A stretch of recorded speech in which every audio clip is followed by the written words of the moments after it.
Difficult day today for a lot of people, myself included, listening to the news today and hearing that devastating news about Kobe Bryant and his daughter, as well as the other coach that was on the helicopter and the helicopter pilot himself. Just tragic all the way around. And I wanted to come on here and talk a little bit about it because this is different when you're suffering from alcoholism. It affects us differently. Either, two things. One, we don't care. It's not about us and we don't even give it a thought. Or we are devastated. And it says in the big book that some are emotionally and mentally, what's it say? There are those who are emotionally and mentally different from their fellows. It goes on to talk about it, but I'm telling you, it's real. What happens is we are such sensitive people, and it will knock you off. News like this will knock you off, and you will take it to a whole different level. I'm going to tell you a couple things about that, okay? First, I'm going to tell you the very first time this happened to me, and it's going to seem like a weird story. I wrote about it in a blog when I first started writing, and I want to talk about it now. When I was a kid, there was a movie on called Elvis and Me. And it was a movie about Priscilla Presley's, kind of her life story. That was Elvis's wife. And I don't know if you know the story, but Elvis met her, Priscilla, when she was about 14, in Germany. Her father was stationed there. Elvis was in the military. And they met. And it was it's an unusual story. And it was a mini-series, and I think I was in junior high, and I watched this mini-series, and I was sucked right in. I was like, I couldn't, I don't know, I was so emotionally vested in this mini-series, and the first night it was over. It was like 3 hours, and it was over, and I remember walking in the kitchen, and the next part was going to be on the next night.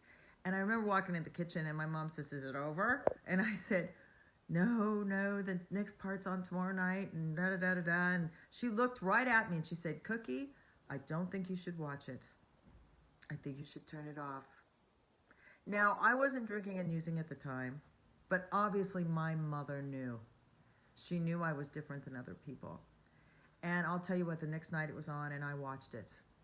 And when it was over, I cried and cried and cried and I cried. I cried for Priscilla. I cried for Elvis. I cried for the story. I cried for, I don't know what I cried for. I was devastated. I was so moved and affected by that show that I missed school for several days. I went into a deep depression, like it was me that this happened to. And my mom was like, "Oh my God," right? And that was the first sign that something was really different with me.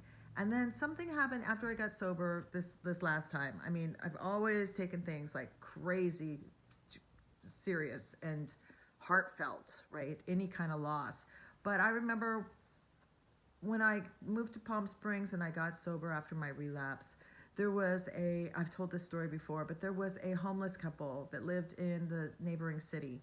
And they weren't on drugs or anything. They lost their home like so many people do. And they were on the street and they were living in a dumpster area in Cathedral City. And one night everybody in town was really nice to them. They all knew them and they knew they were like just one paycheck away from being homeless, and they did. That's what happened. And so the businesses were kind to them. Everybody knew them. And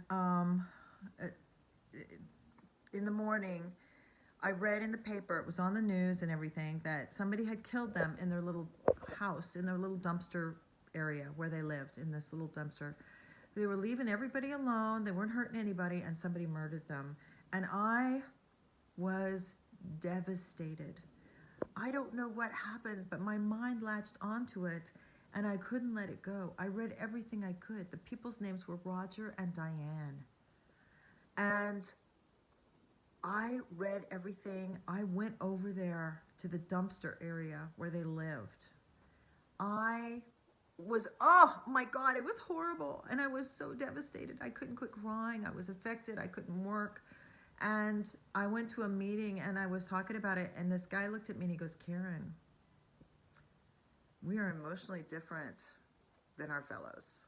Like, you can't do that. You can't, in the big book, it talks about taking on the weight of the world onto your shoulders. We can't do it. So if you heard the information, when I found out about Kobe, I went into shock and I couldn't believe it. And then I heard his daughter, right, was with him. And I mean, you would think this was a family member for me. It deeply affected me, and I'm so saddened. And it touches not the part of me that it's just Kobe. It's anybody that's lost a child. It's anybody that's lost a spouse. It's for everything like comes up in me of all my own losses, right? It's so emotionally charged for me that I have to ask God for help. And I have to say, you know what? God has a plan. Karen, stop it. Stop it. This is okay. I mean, yes, it makes you want to call everybody you know and tell them you love them. We don't know how short or long life is. Why do we sweat the small stuff? Why are we not just, there's this meme that I post that says, why aren't we all just running madly towards our dreams and desires? Why? Life is short. And what this will do is it will draw people together and there will be good from it. It's a very sad thing. It's not for me to decide what's going on in life and why is this fair and how has this happened, and it's not. It's there are a lot of lives were lost today, and maybe it's because we bring him into our home when we watch the game, or we put our hopes and dreams. And I've read books from his coaches and stuff, and the work ethic, and it hits a lot of stuff for every one of us. And so I don't know what it is for you how it's affected you today. Maybe you got mad and harsh, like, well, there's other people on this flight. I don't know. But I know as alcoholics and addicts, we don't do well with this stuff. Okay? So you have to give it to God. Just give it to God. I gave it to God today, and I decided I wasn't going to do a video right away, but I know a lot of you follow me, and I know a lot of you, I am not the only one that gets affected like this. And you have to love the people in your life, look after people in your life, and let's just stay in the moment. Everything's okay, right? Everything's okay. I mean, you just can't try to figure it all out. God has a plan. We are not God. And I just did that reading today on Facebook Live. I need a higher power to help me. I can't manage much. I mean, and some people think it's really foolish that I react so strongly when something like this happens. I'll probably be the same way when Betty White passes, right? Because she's touched so much of my life. I get very sentimental. I mean, I'm kind of person, when I move out of an apartment, I say goodbye to every room. I just, I'm just a nut. And I wouldn't have it any other way. And most alcoholics I know are very passionate, compassionate, loving people that feel a lot. Too much. So you got to back it up a little bit. Let's ask God for some help. Let's just get through the day, right? Let's pray for his wife and the kids that are left, okay? Let's pray for them. Let's pray for the community that they can support this family and the other families that lost their loved ones today, and people all over the world that are losing loved ones today, right? And babies being born, and you know what I mean? It's easy to get all fucking knocked off. Don't get knocked off. Let's go. Stick to the schedule. Stick to your plan. Everything's okay. I love you. I'll feel better after I go to my evening meeting. If you haven't been to a meeting today, please go to a meeting or do a phone meeting. And I have phone meeting information for you if you want it. Okay? I also do that live Facebook Live meeting. You can look at that too. I love you all. And I mean that. I love you. Bye.